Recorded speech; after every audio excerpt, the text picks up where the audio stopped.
Olá, pessoal, sejam todos bem-vindos. Meu nome é Maria Cristina Paulida Rocha, sou professora, enfermeira, mestre e doutora na área da enfermagem, e é com imenso prazer que eu estou aqui hoje para dar continuidade à nossa palestra de cuidados de enfermagem holística ao nosso paciente e o alívio da dor. Bom, pessoal, recapitulando um pouquinho sobre a nossa aula passada, falamos sobre o contexto histórico de como o cuidado era realizado no passado e como ele vem se modificando ao longo do tempo. Então, nós vimos que lá no século XVIII, né, o nosso foco de cuidado era centrado na doença do paciente. Tá?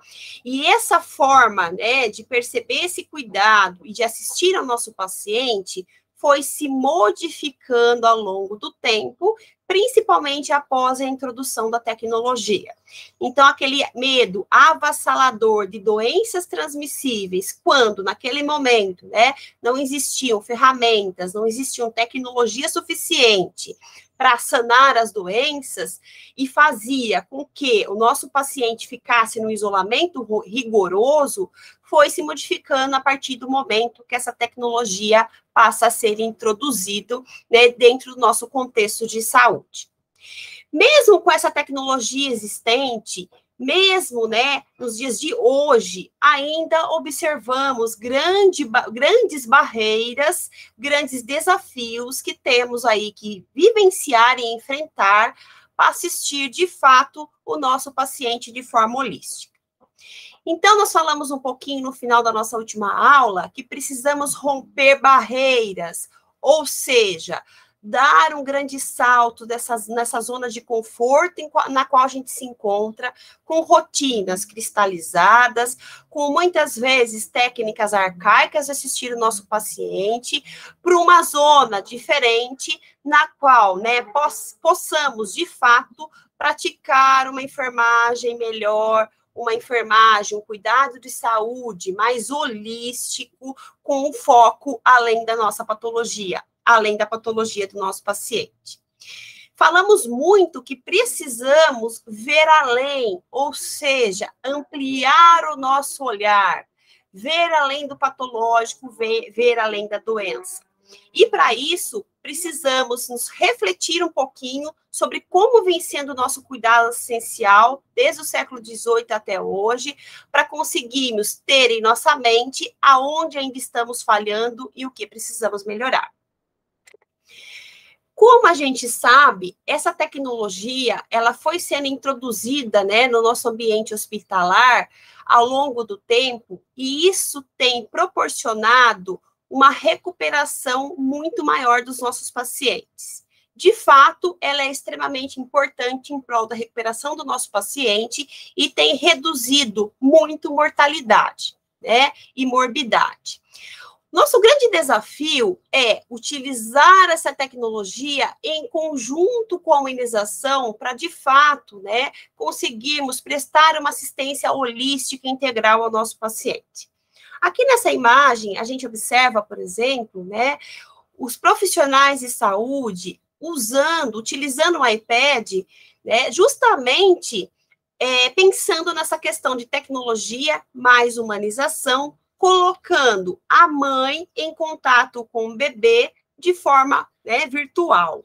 Então, uma mãe que teve intercorrência na hora do parto, esse bebê nasceu prematuro, foi para a UTI neonatal, muitas vezes essa mãe está na UTI adulto ou na própria enfermaria, né, longe, sem ter o contato direto, né, com esse bebê. Então, a tecnologia, ela vem para nos auxiliar nesse processo de comunicação, de colocar próximo a mãe junto ao bebê. Então, a gente percebe aqui que o nosso foco, né, o nosso cuidado está além do físico. A gente também está preocupado com o cuidado não só físico, não só da patologia em si, mas principalmente emocional dessa mãe, porque quando a gente coloca essa mãe em contato, mesmo que virtual, junto ao bebê, nós estamos também cuidando da parte emocional, desse binômio. Aqui no Brasil, a gente percebeu muito o quanto essa comunicação por meio, né, dessas ferramentas digitais, tem facilitado e amenizado essa distância entre pacientes e familiares, principalmente nesta época de Covid. Então, mais uma vez, a gente observa uma junção entre tecnologia e humanização. Olha aqui, né, um paciente com Covid, um isolamento bastante rigoroso, portanto, né, longe da família, mas ao mesmo tempo perto, por meio aí, né, de um celular, onde conecta-o junto à família que está fora do ambiente hospitalar. Aqui nós observamos uma imagem de refeições que foram aí, né, feitas com muito carinho pelo profissional da nutrição, pelos técnicos dos nutricionistas, e a gente percebe, olha só, né, frases de motivação, de acolhimento, como boa refeição, você é especial, e de desenhos lúdicos que fazem uma aproximação mais efetiva, né, da enfermagem, dos profissionais de saúde, junto a esses pacientes e fazem com que ocorra um acolhimento melhor e maior. Então, a gente observa que o cuidado aqui também está além do patológico. A gente lembra que atrás da doença do paciente tem um ser único, que tem necessidades humanas básicas, que tem necessidades integrais, específicas, individuais, e que essa forma de atender o paciente atende ele, sim, além da parte física, na parte emocional, social e espiritual também. Aqui do lado esquerdo, a gente tem um paciente que ficou internado numa enfermaria durante 27 dias com Covid-19, e o desejo dele era tomar uma cerveja gelada. Então, acostumado, né, a apreciar uma dose da bebida sempre ao final do dia, esse paciente, né, teve o seu desejo realizado pela equipe de enfermagem, que foi até um mercado próximo à unidade de saúde e comprou, claro, que uma cerveja sem álcool. Olha o relato do paciente, né, após ter tido esse seu pedido atendido. Ao saborear a cerveja, o paciente exclamou em alemão: "Está muito gostosa. Esta é muito gostosa", né? O gesto arrancou risadas de todos os colaboradores. Segundo o paciente, o ato de tomar a bebida não significou apenas amor ao produto, mas o prazer de sentir prazer nas pequenas coisas da vida. Então, olhe como aqui a gente observa um cuidado além do patológico. A nossa preocupação está focada, sim, em cuidar da doença, mas lembrando que atrás da doença tem um paciente com necessidades além das físicas, né? Então, isso é muito importante. Não dá para falar de cuidado holístico, cuidado integral ao paciente, sem a gente lembrar da dor, né? Dor é um sintoma que a gente vai sentir ao longo da vida, não uma única vez, e sim várias vezes, principalmente quando a gente se depara com um paciente hospitalizado. O nosso grande desafio em relação à dor, primeiro, né, é lembrar que a dor, ela não é só física. A dor, ela tem várias dimensões. Ela tem tanto a dimensão física, quanto a dimensão emocional, quanto a dor espiritual. Então, enquanto acharmos que a dor é somente física, não estamos realizando o cuidado holístico ao nosso paciente, tá? Olha só, em 1979, a Associação Internacional para o Estudo da Dor definiu dor como uma sensação ou experiência emocional desagradável associada a um dano tecidual real ou potencial, ou descrito em termos de tal dano. E a dor é sempre subjetiva. Então, desde 1979, sabemos que a dor é subjetiva, portanto, ela é diferente para cada pessoa. Eu posso ter 4 pacientes com a mesma patologia, ou no primeiro pós-operatório da mesma cirurgia, e nem por isso a dor ela vai ser igual, porque cada um sente de uma forma. E justamente por ela ser subjetiva, que ela acaba sendo um sintoma, né? E que muitas vezes eu tenho dificuldade em mensurar. Portanto, não dá para falar de cuidado holístico se eu não pensar na dor, porque enquanto estivermos subestimando a dor, subtratando a dor do nosso paciente, não estaremos realizando um cuidado holístico. Portanto, pessoal, né, pensar na dor, né, como um sintoma que precisa ser, primeiro, percebido no nosso paciente, depois avaliado no nosso paciente, por último, manejado, ou seja, tratado, né, é um grande desafio, principalmente quando a gente pensa neste tipo de paciente, né, um paciente crítico, um paciente que se encontra numa unidade de terapia intensiva, seja neonatal, pediátrico ou adulto. Portanto, há um grande desafio em analisar e avaliar a dor deste paciente, justamente porque muitas vezes ele não dispõe do relato verbal, né? Sabemos hoje que o relato verbal é o padrão ouro para avaliar a dor do nosso paciente, tá? Então, quando a gente pergunta para o paciente como é que está a sua dor, e ele nos fala, estou com uma dor muito forte, numa escala de 0 a 10, 10, esse é o padrão ouro para a gente avaliar a dor desse paciente. Porém, nem sempre dispomos desse padrão ouro. Quando nos deparamos com pacientes críticos, né, em unidade de terapia intensiva, muitas vezes esse paciente está entubado, está com traqueostomizado, está sedado, ou, né, pode não estar sedado, não pode não estar entubado, mas é um bebê. Então, o padrão ouro, que é o relato verbal, né, deixa de existir, tá? Então, aí está um grande desafio que nós precisamos aprender a lidar para realmente proporcionarmos ao nosso paciente o cuidado holístico, tá? Então, o manejo adequado da dor só pode ser alcançado com uma avaliação precisa. Então, nós, profissionais da saúde, precisamos estar capacitados para conseguirmos, de verdade, perceber a dor do nosso paciente, para depois avaliarmos de forma efetiva e, por último, manejar, tratar essa dor, seja por métodos farmacológicos ou não farmacológicos de alívio de dor. E em relação a essa avaliação da dor, nós precisamos de profissionais, portanto, com competência, sabemos que é um desafio universal e é difícil, principalmente em pacientes que não se comunicam.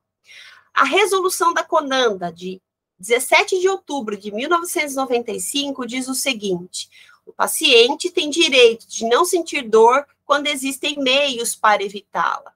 Portanto, né, quando estamos diante de um paciente em iminência de dor e não tomamos nenhuma atitude para aliviar aquela dor, ou porque não conseguimos percebê-la, ou porque não sabemos avaliá-la, ou porque simplesmente não sabemos tratá-la, estamos negligenciando o nosso cuidado. E não podemos dizer que estamos fazendo um cuidado holístico.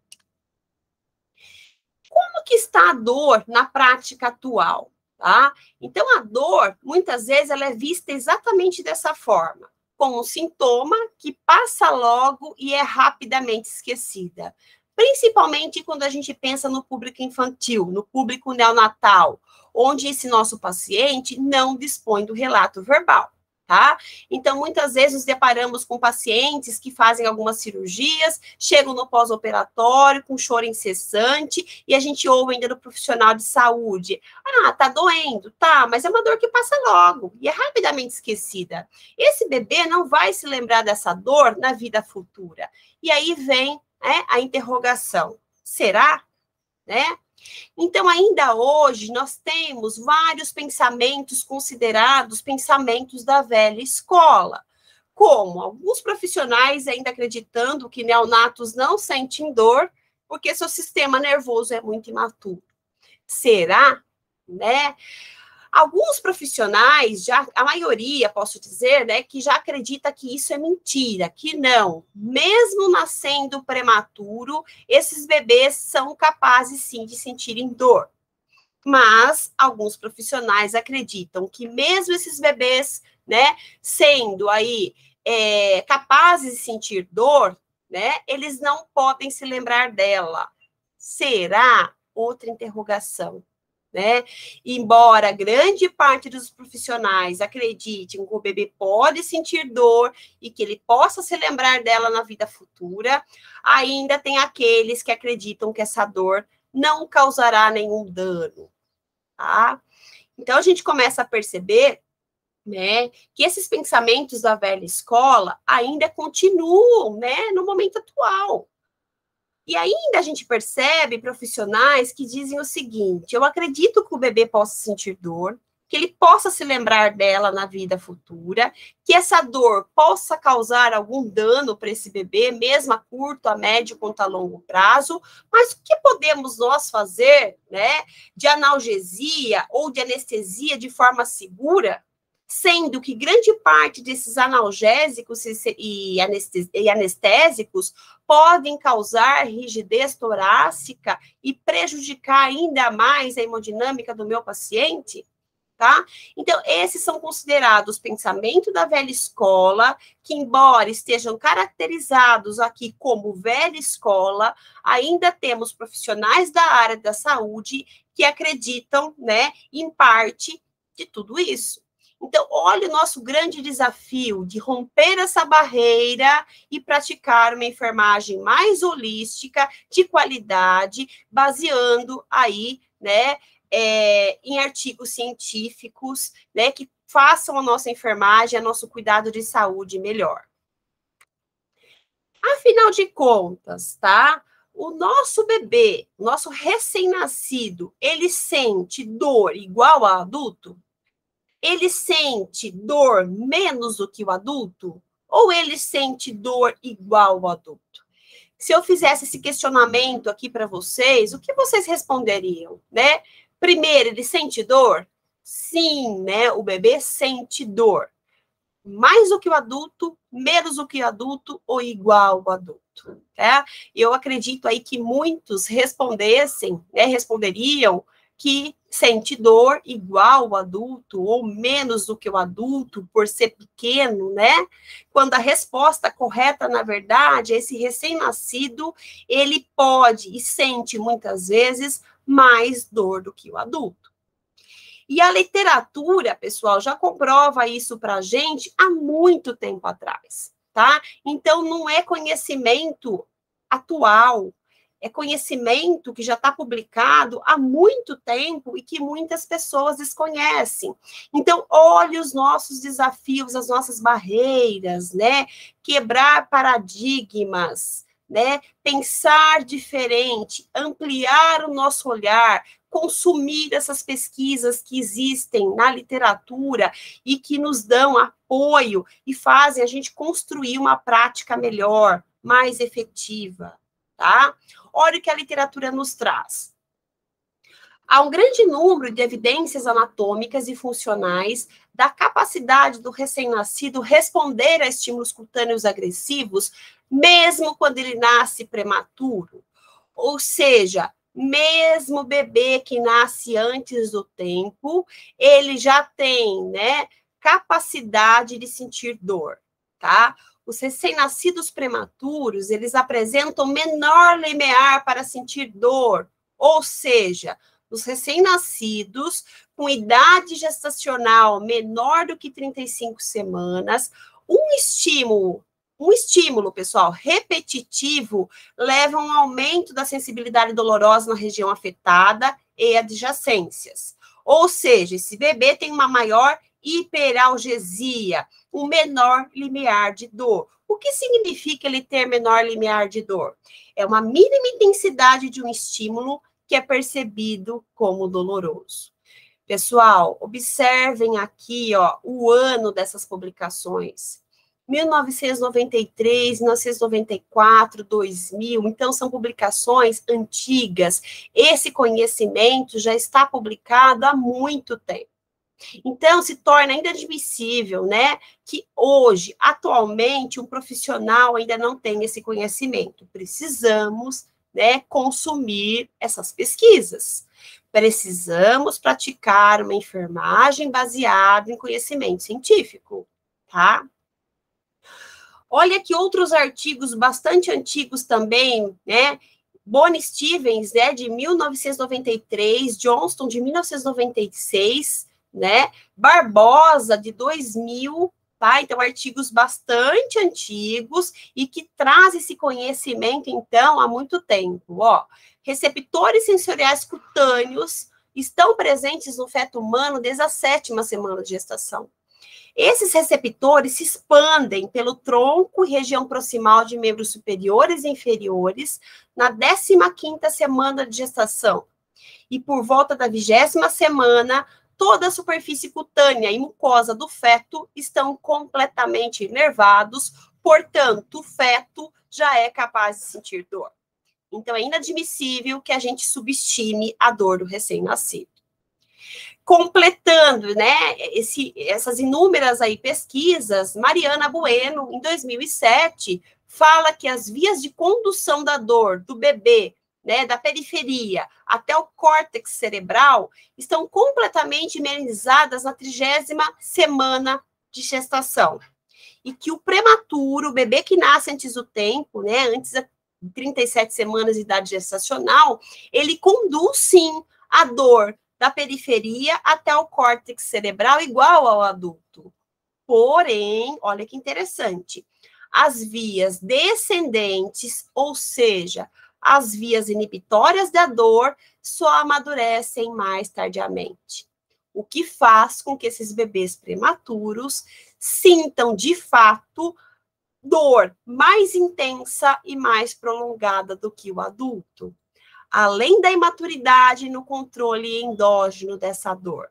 Portanto, aqui, né, estamos comprovando que esse bebê sente, sim, dor, né, maior, mais prolongada e mais intensa do que o adulto.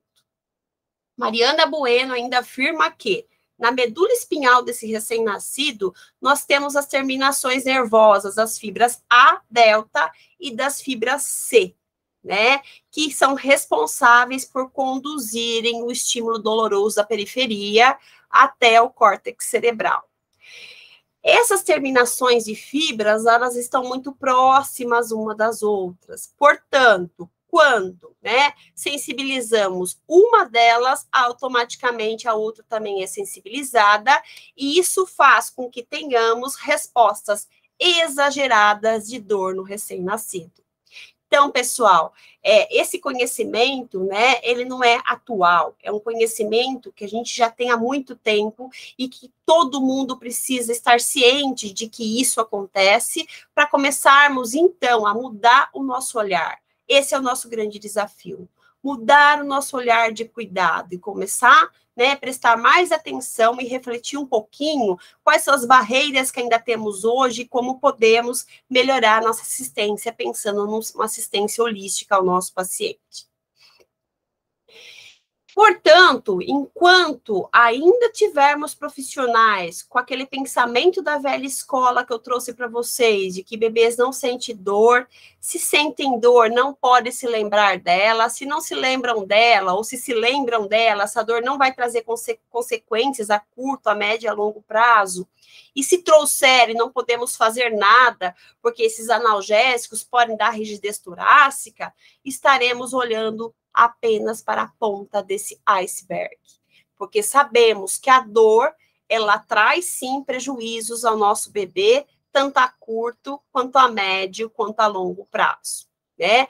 No início, a dor consecutiva acaba trazendo para o nosso recém-nascido irritabilidade, diminuição da atenção e orientação, alteração no padrão de sono, recusa alimentar, e além da interferência na relação entre mãe e bebê. Mais tardiamente, olha o que essa dor causa. Ela causa um aumento da sensibilidade à dor, com hipersensibilidade aos estímulos dolorosos, em razão do aumento das ramificações nervosas no local agredido de forma repetida, e a diminuição do limiar de dor que nós já conversamos. Além disso, pessoal, a dor repetida pode acarretar o aparecimento de problemas de cognição, déficit de atenção e concentração na vida escolar dessas crianças.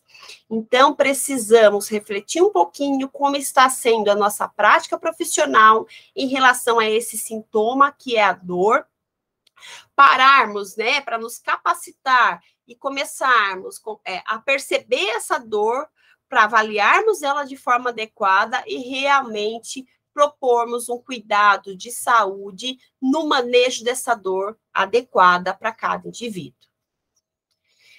Quais são as consequências da dor, né? Então, para a gente realmente se sensibilizar em relação a esse sintoma e realizarmos uma prática de enfermagem efetiva ao paciente em iminência de dor, precisamos lembrar quais são as consequências da dor para o nosso paciente. Sabemos que a dor, principalmente a dor consecutiva, ela faz com que ocorra um aumento nos níveis plasmáticos de catecolaminas no nosso organismo. Quais são essas catecolaminas? Noradrenalina, dopamina, adrenalina, que são hormônios que, quando elas entram, elas são produzidas, né, numa dosagem a mais dentro da nossa corrente sanguínea, elas fazem com que o nosso coração acelere, então a gente tem aumento da frequência cardíaca, a gente tem queda de saturação, a gente tem aumento da pressão arterial, a gente então começa a perceber, né, uma instabilidade hemodinâmica do nosso paciente. Em iminência de dor, o nosso corpo inibe a produção da insulina, aumenta a produção de glucagon, justamente para jogar na nossa corrente sanguínea glicose para a gente lutar ou fugir do nosso agressor, né? Então, sempre costumo fazer uma comparação da dor com um urso entrando pela nossa porta. Imaginem vocês ouvindo essa palestra e um urso gigante entra pela porta de vocês. Qual é a reação? Lutar ou fugir do urso. Lutar ou fugir da dor.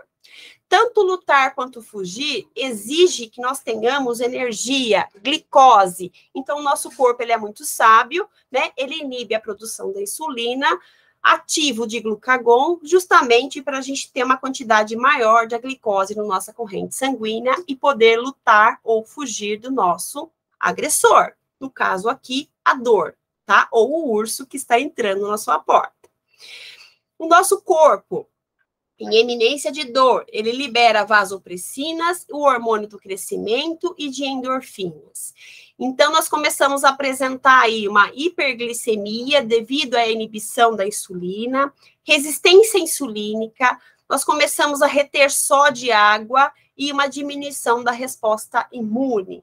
Então, a gente percebe diversas alterações no nosso corpo que acabam prejudicando o nosso paciente, né? E muitas vezes aí aumentando o tempo de internação, postergando o tempo de internação. Dentre as consequências da dor, nós sabemos que temos alterações no nosso paciente emocionais, metabólicas, respiratórias e gastrointestinais. Das alterações emocionais, o paciente que tem dor a longo prazo, principalmente dor crônica, ele começa a apresentar insônia, ansiedade, irritabilidade, medo, fadiga e depressão. Dentre as alterações metabólicas, temos, como nós já falamos, alteração, ou seja, liberação de catecolaminas, né?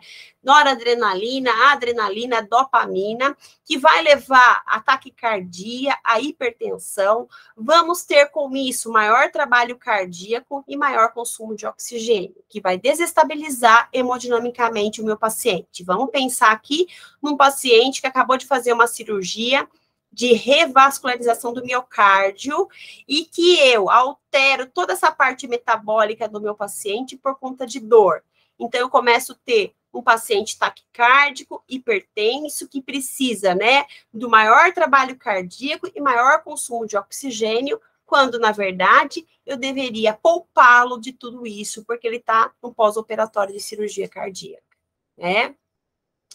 Dentre as alterações do sistema respiratório, temos uma diminuição da frequência respiratória, aumento de hipóxia, ou seja, falta de oxigenação em órgãos e tecidos, e, contudo, uma hipercapnia, um acúmulo de CO2, um acúmulo de gás carbônico na corrente sanguínea, o que vai levar aí uma acidose respiratória. Vou ter, portanto, prejuízo das trocas gasosas, colabamento dos alvéolos, que a gente nomeia como atelectasias, estase de secreções e pneumonia. Tudo isso por conta de dor não tratada, não manejada de forma eficiente. Além, né, de alterações gastrointestinais, como náuseas, vômitos e ilho paralítico. Então, está na hora da gente dar um stop, refletir sobre como tem sido a nossa assistência em relação ao paciente com dor e mudar a nossa prática, né, visando aí uma melhor avaliação e melhor manejo dessa dor. Por que será, né, que embora a gente tenha todos esses artigos científicos que nos comprovem o quanto a dor pode trazer malefícios ao nosso paciente, quanto a curto, quanto a médio e a longo prazo, por que a dor ainda continua sendo subtratada, né? Então, os artigos nos mostram que ainda há falta de conhecimento dos profissionais de saúde em relação à dor, né? O quanto essa dor pode, de fato, né, piorar o quadro clínico do meu paciente. Falta conhecimento de como perceber essa dor, como avaliar essa dor e como tratar essa dor. Ainda há mitos de que recém-nascidos e crianças não sentem dor.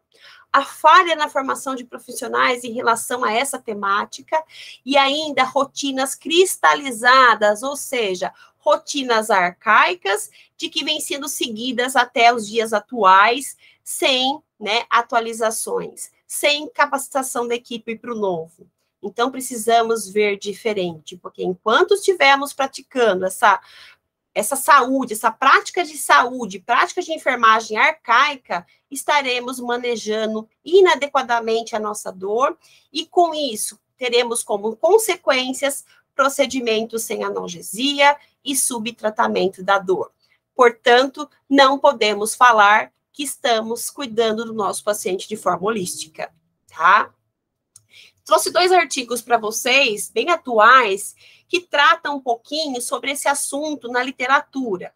O primeiro deles, de 2020, é o manejo da dor neonatal em uma maternidade de risco habitual, perspectivas de profissionais líderes da equipe de saúde. Então, esse artigo, olha o que ele traz para a gente de resultados.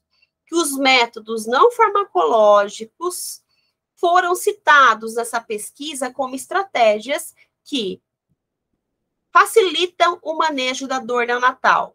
Entretanto, apesar dos depoimentos serem favoráveis à utilização, o conhecimento acerca dessas técnicas mostrou-se superficial. Então, embora os profissionais acreditem que os métodos não farmacológicos sejam importantes, né, para o manejo da dor neonatal, eles são realizados de forma superficial. Uma vez que as falas incluíam eu desconheço e eu nunca li nada a respeito, tá? Como se tornou evidente a dificuldade de aplicar esses métodos. Então, a gente começa a perceber que, embora exista na literatura, como eu já mostrei para vocês, né, artigos científicos que comprovem tudo sobre dor, né, desde conceito até como a gente deve perceber essa dor, principalmente sobre as ferramentas para avaliar essa dor e manejo farmacológico e não farmacológico de dor, os profissionais ainda desconhecem, têm muitas dúvidas e utilizam os métodos não farmacológicos de forma superficial, né? E ele ainda continua, pontuaram ainda a necessidade de treinamentos, capacitações frequentes acerca da avaliação e tratamento da dor neonatal, como a necessidade de implantar protocolos, utilizar escalas e, principalmente, sensibilizar a equipe de saúde. Então, olha aqui um grande desafio, sensibilizar a equipe de saúde como um todo para a necessidade de revermos práticas em relação à percepção, avaliação e manejo de dor, para realmente conseguirmos praticar, né, um cuidado de saúde holístico e efetivo. Este outro artigo, pessoal, também de 2020, ele traz um pouquinho, né, a questão da dor na perspectiva do familiar, ou seja, do cuidador, sobre dor crônica no paciente em cuidados paliativos. E olha o que ele traz para a gente, o que ele fala para a gente. Da análise, emergiram 4 categorias nessa pesquisa. A primeira delas foi os sentimentos vivenciados por familiares e cuidadores. Depois, o uso limitado de analgésicos como recurso terapêutico para o controle de dor. Ou seja, temos inúmeros analgésicos no mercado, porém, eles são, né, administrados de forma limitada. Por quê? Né? Então, estamos negligenciando o nosso cuidado, né? Terceiro, desconhecimento das terapias não farmacológicas no manejo das crises álgicas. Isso é muito grave, os profissionais não conhecem as terapias não farmacológicas, que devem ser utilizadas em conjunto com a terapia farmacológica prescrita pelo médico, né? E mais a comunicação como recurso terapêutico de suporte nas crises álgicas. Então, a gente observa aqui nesse artigo, né, o quanto ainda o profissional de saúde falha, tanto na percepção, quanto principalmente no manejo, né, com o tratamento farmacológico e principalmente o não farmacológico para o alívio dessa dor. Então, olha aí, mais uma vez, os nossos desafios. Portanto, para a gente conseguir, de fato, atender de forma efetiva nosso paciente, com aquele olhar amplo, né, e de que a dor é um sintoma que deve ser percebido, avaliado e tratado na nossa prática clínica, precisamos pensar e rever um pouquinho, refletir um pouquinho sobre onde estamos errando para melhorar o nosso cuidado. Então, precisamos começar percebendo essa dor, depois avaliando essa dor e, por último, tratando essa dor de forma farmacológica e não farmacológica. Em relação à percepção de dor, né, muitas vezes o nosso paciente, como eu disse, não dispõe do relato verbal. Vamos pegar um bebê, né? O bebê não dispõe do relato verbal. E como eu posso perceber a dor nesse paciente que não dispõe do relato verbal? Falamos um pouquinho, vamos frisar novamente, que em iminência de dor, o nosso paciente, ele apresenta algumas alterações, tanto fisiológicas quanto comportamentais.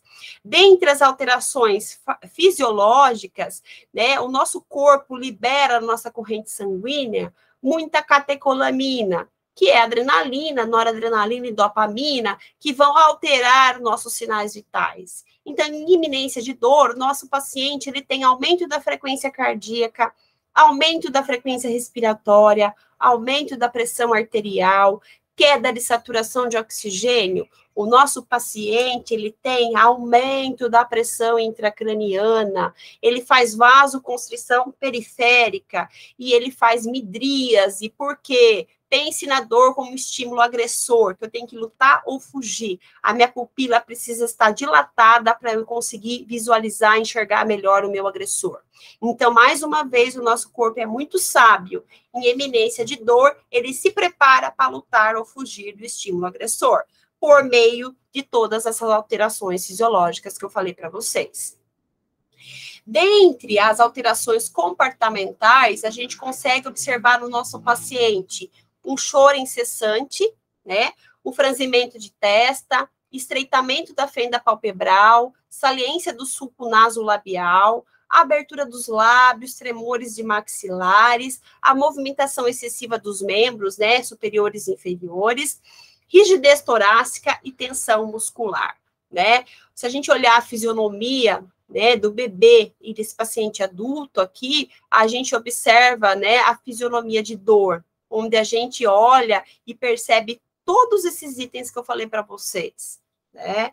Eu gosto muito dessa imagem aqui, ó, que também ó, ela foi retirada do livro da Wally Wong, que eu considero o livro aí a Bíblia da Pediatria, né? Onde a gente percebe uma face bem constrita, uma face muito assim constrita referente à dor iminente, tá? Trazendo tudo isso para a vida real, eu trago 2 imagens para vocês de bebês com dor durante a punção de calcânio para coleta de sangue de glicemia capilar, tá? Então, olha só se não é igualzinho a foto do livro, a face constrita, boca quadrada, né? Testa franzida. Então, a gente percebe que a fisionomia é de dor quando a gente compara com a foto do livro, né? Então, o bebê ou o paciente, qualquer um deles, tá? Adulto, pediátrico, neonatal, em eminência de dor, ele apresenta uma face constrita, bastante característica, né? Com uma alteração aí comportamental de dor, tá?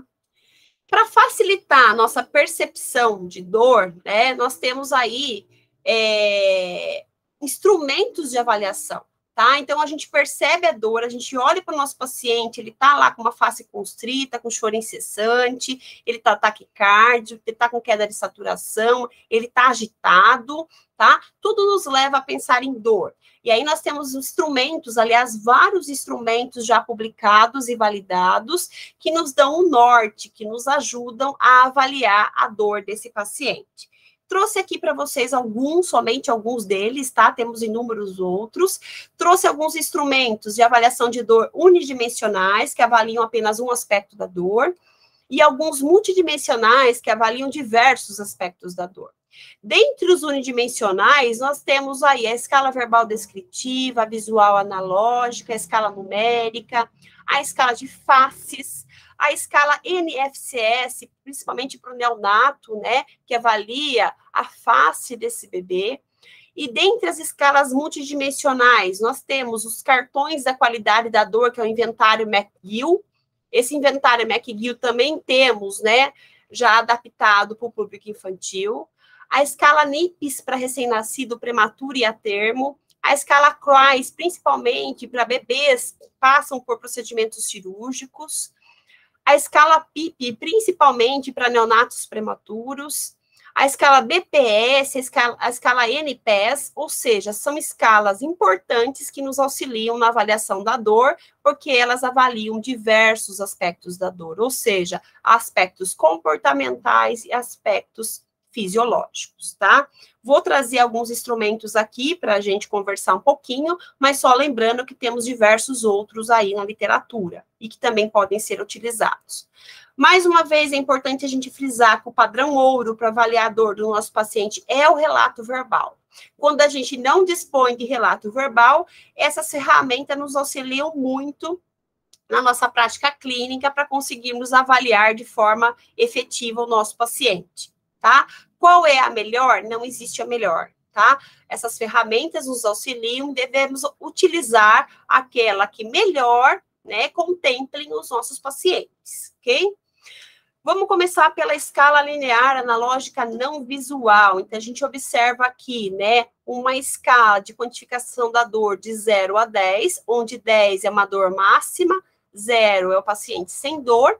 Então, lembrando que eu só posso aplicar, né, no meu paciente essa escala quando o meu paciente ele tem noção de aritmética, porque ele tem que saber que o 10 é maior que o 5 é maior que o 0. Então, se eu pegar uma criança que ainda não está alfabetizada, não tem noções de aritmética, eu não posso usar uma escala numérica. Tirando esse público, todos os outros pacientes, eu consigo utilizar essa escala numérica. A escala de faces, que é uma escala bem lúdica, que ela foi sendo adaptada ao longo do tempo cada vez mais, principalmente para o público infantil. Então, a gente observa aqui uma escala mais antiga, né, com faces diferentes. Depois, olha só, ela sendo modificada ao longo do tempo, até a gente chegar aqui, né, na enfermeira Claro, que em 1993, juntamente com Maurício de Souza, ela estudou e validou a escala de face para o público infantil com os personagens Mônica e Cebolinha.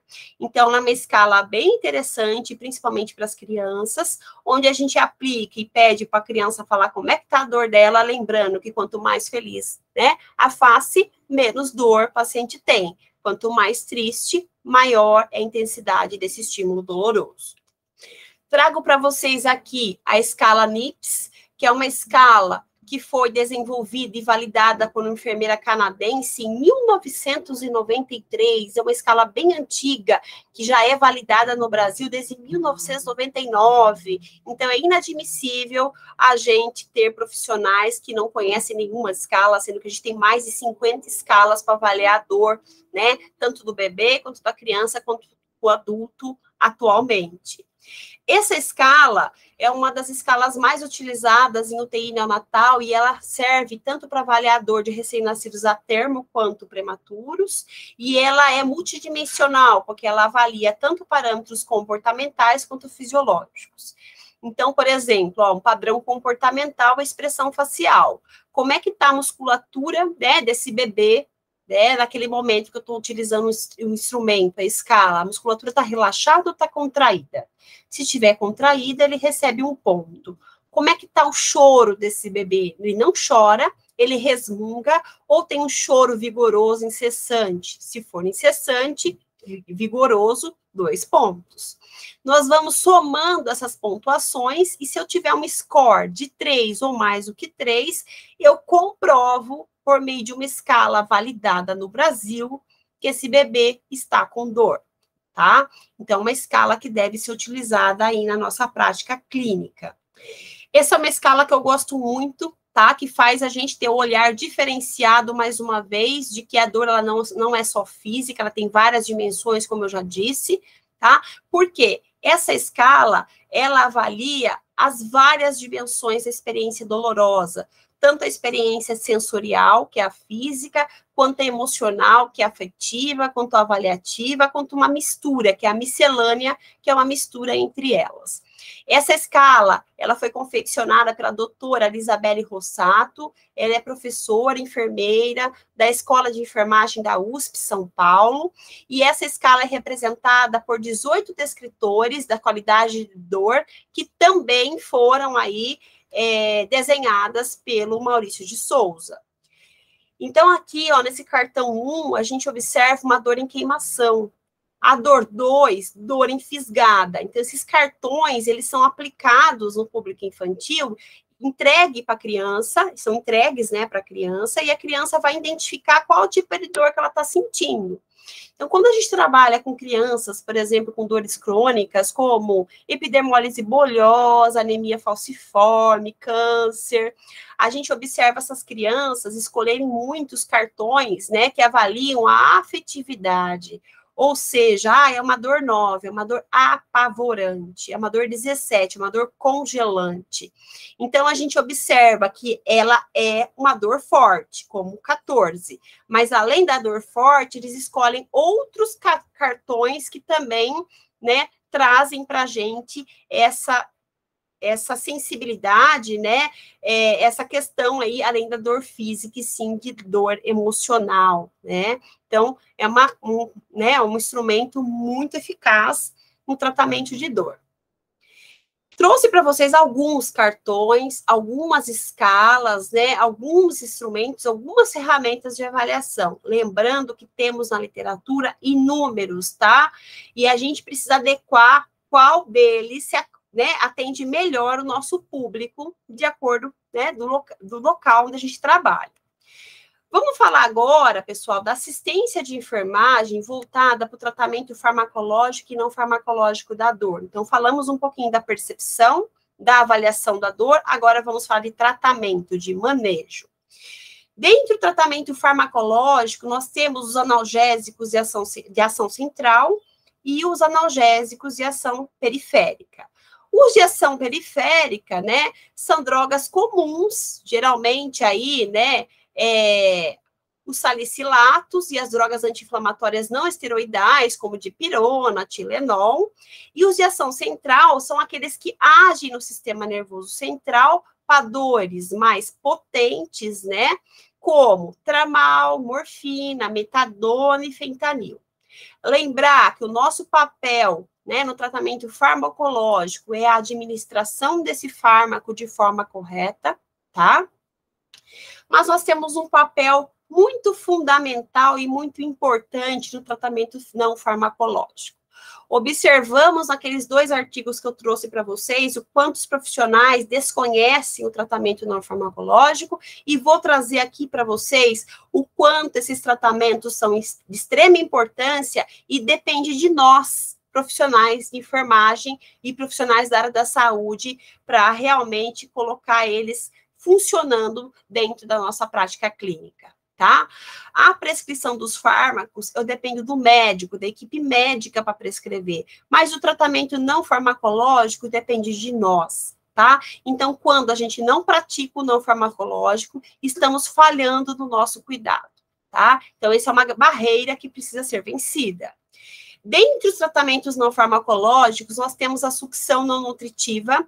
A sucção não nutritiva ajuda a criança a se organizar após o estímulo agressivo, minimizando as repercussões fisiológicas e comportamentais, portanto, sendo importante para o alívio da dor, tá?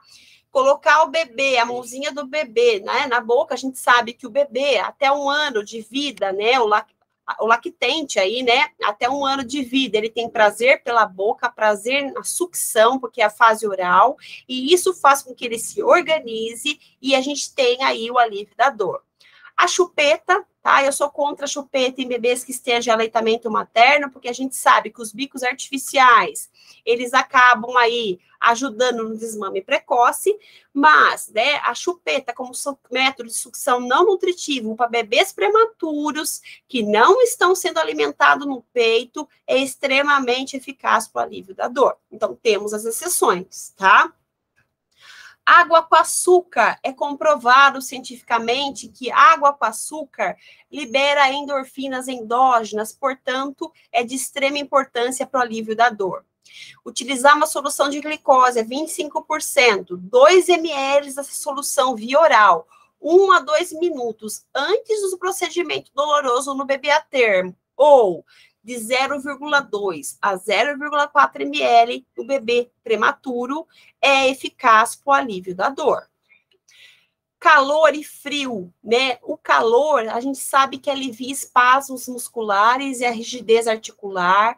O frio alivia as dores e alguns procedimentos, como, por exemplo, a dor causada por injeções, né? A punção de orelha, ou a própria tipagem sanguínea, né, o furo do dedo. Então, a gente sabe que a utilização desses métodos auxiliam aí no alívio da dor. Nós temos aí o Bizi, né, que é uma ferramenta que está sendo cada vez mais utilizada, e ela faz 2 coisas ao mesmo tempo que ela vibra quando colocada no meu paciente. A gente tem a parte que é colocada aqui no congelador, que é uma bolsinha térmica, e ela fica gelada. Então, a gente proporciona o frio e a vibração ao mesmo tempo. Tá? Então, imaginem que eu vou aplicar uma vacina, eu vou fazer um procedimento doloroso, eu acoplo, né, essa ferramenta no nosso paciente, ele gela o local próximo onde vai ser feita a punção, por exemplo, e ele vibra, né, deslocando a minha sensibilidade para um foco diferente do foco da punção. E isso faz com que eu tenha o alívio da dor. A massagem, que vai levar um relaxamento muscular, portanto, aliviar a dor. A distração, tirar o foco, né, do meu paciente, do estímulo doloroso e se enfocar para outras coisas. Então, utilizar a parte lúdica, os doutores da alegria, o cão, né, a parte do cão terapêutico, né, outras formas, o jogo, a bolinha de sabão, utilizar outros métodos de distração para desfocar, né, o olhar do meu paciente para além do procedimento invasivo. Isso é muito importante. O método canguru, que é colocar o bebê em contato pele a pele com o familiar. Isso é comprovado cientificamente, né, que promove a redução do estresse e do choro. E a música, que também é comprovado cientificamente que possui propriedades analgésicas e ansiolíticas. Então, olha quantos recursos não farmacológicos que temos já, né, divulgados na literatura, estudados e constatados como efetivos no alívio da dor, que podemos utilizar. O brinquedo terapêutico, né, principalmente o brinquedo terapêutico instrucional, que é aquele que eu vou utilizar, por exemplo, uma boneca, vou utilizar, né, ferramentas, ou seja, materiais médicos hospitalares reais, nos quais eu vou simular o procedimento no brinquedo. Então, eu vou mostrar para a criança como o procedimento vai ser realizado na boneca, Vamos pensar aqui numa punção venosa.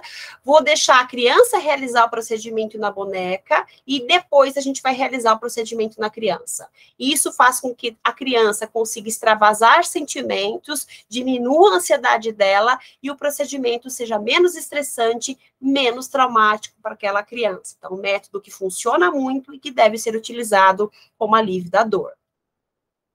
O brinquedo, ele deve não só ser utilizado para o público infantil, mas para qualquer público, tá? Então, aqui a gente tem, por exemplo, os idosos, né, brincando de bolinha de sabão, jogos como quebra-cabeça, bonecas, paciente com Alzheimer, né, com demências, e é comprovado cientificamente também o quanto esses brinquedos são coadjuvantes aí no alívio da dor, junto com a terapia farmacológica ou não, tá?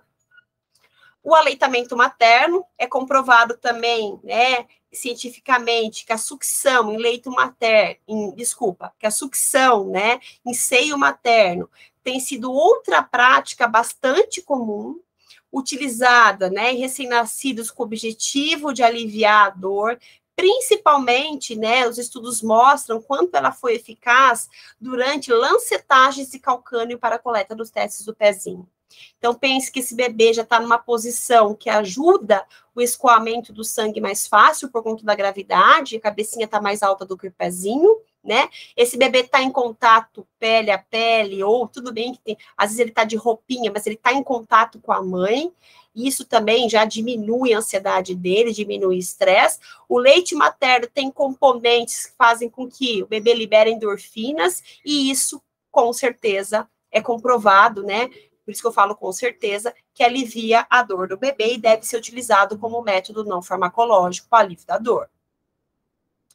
O enrolamento com contenção facilitada, tá? Então, quando a gente enrola esse bebê ou mantém ele numa posição mais próxima possível do útero materno, como a gente vê nessa imagem aqui embaixo, que ele está como se fosse num ninho, né, que simula o útero materno, ó, ele mantém-se mais organizado, auxilia isso o posicionamento mão e boca, que a gente fala da sucção não nutritiva, acalma o recém-nascido, prolonga o tempo de sono, diminui o sofrimento pela dor e melhora as respostas fisiológicas desse bebê. Precisamos somente ter cuidado com o hiperaquecimento, porque esses bebês, muitas vezes, eles estão dentro de uma incubadora que já é aquecida, mas o enrolamento pode levar a favorecer a hipertermia, tá? E tomar sempre cuidado, porque esses bebês, geralmente, eles, né, estão recebendo soroterapia por um acesso venoso central ou periférico, e quando a gente enrola, esse enrolamento tira a nossa visibilidade do local da punção. Então, para a gente tomar cuidado e em tempos mais frequentes, né, a gente fazer uma avaliação minuciosa, se está tudo ok com, né, o acesso venoso, tá? Então, funciona muito a contenção facilitada e é um método não farmacológico de alívio de dor. Afinal de contas, pensem, né, dentro do útero materno, esse bebê está num ambiente quente, úmido, com pouca luminosidade, quase nada de ruído, né? E muito apertadinho, onde ele estica a perninha, ele se depara com o útero materno. Quando ele nasce, ele estica a perninha e ele não se depara com nada. Isso faz com que ele se sinta desorganizado e ele chore. Então, quando a gente, né, faz a contenção facilitada, simulando esse útero materno por meio de coxins, a gente ajuda, auxilia para com que o bebê se organize e sinta menos dor.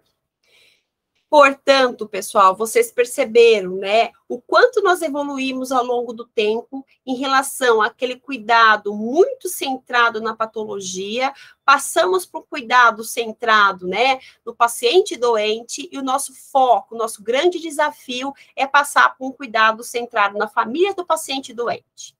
Para isso, nós temos várias barreiras, principalmente pensando em proporcionar um cuidado holístico e de qualidade para o nosso paciente, que busque não só o cuidado físico, mas o emocional, o social e espiritual. Para tudo isso, precisamos nos embasar cada vez mais em conhecimento científico.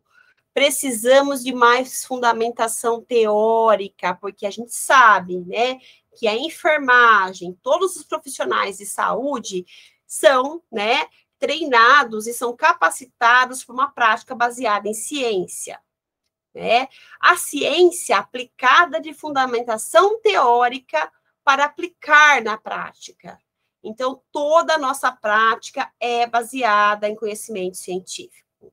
Einstein sempre disse, gente, inovação, para a gente inovar qualquer coisa, inovar o nosso cuidado, principalmente, precisamos de 100% de inspiração e 90% de transpiração, arregaçar as mangas e trabalhar. Precisamos, né, começar a consumir as pesquisas, nos capacitarmos para melhorar, de fato, a nossa prática clínica. O fato de inovar requer uma ação, um movimento, que é o que a gente observa nessa imagem. Nós produzimos muito conhecimento teórico. Eu trouxe para vocês artigos bem antigos, de propósito, tá? Foi proposital os artigos antigos, para vocês verem o quanto nós temos muito conhecimento teórico e nós não estamos, né, descobrindo a roda, tá? Muito desse conhecimento foi publicado há longo tempo, há muito tempo atrás, porém pouco utilizados. Por quê? Precisamos aprender a consumir essas pesquisas para melhorar a nossa prática, tá? Isso é muito importante. Então, pessoal, depende de cada um de nós. Inovar exige risco. E aí, qual é o nosso papel? Que lado vamos ficar? Vamos ficar em cima do muro, praticando aquela enfermagem arcaica, com aquele pensamento da velha escola, ou vamos acender um primeiro palito em prol dessa recuperação?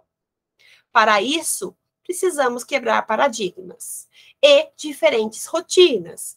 Precisamos mudar. Lembra daquela fala? Precisamos ver diferente, ampliar o nosso olhar, né?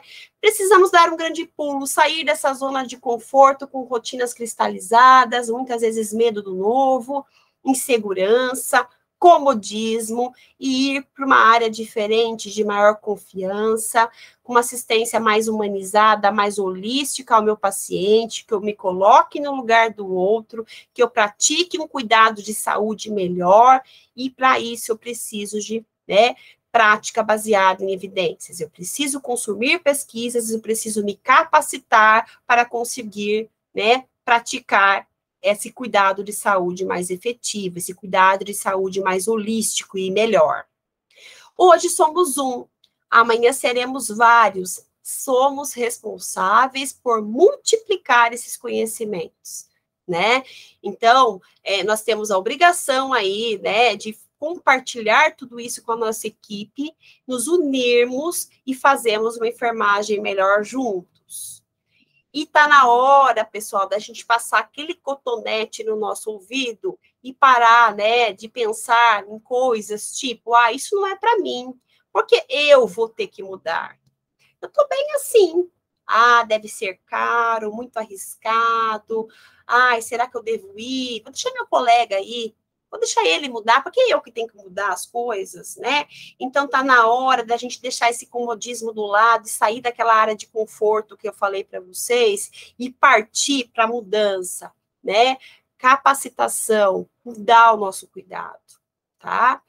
E a gente vai terminar a nossa palestra de hoje lembrando que o nosso pilar, nosso grande pilar é o cuidar.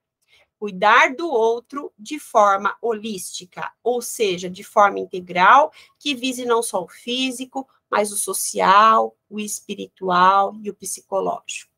Então, conheça todas as teorias, domine todas as técnicas, mas quando tocar uma alma humana, seja outra alma humana.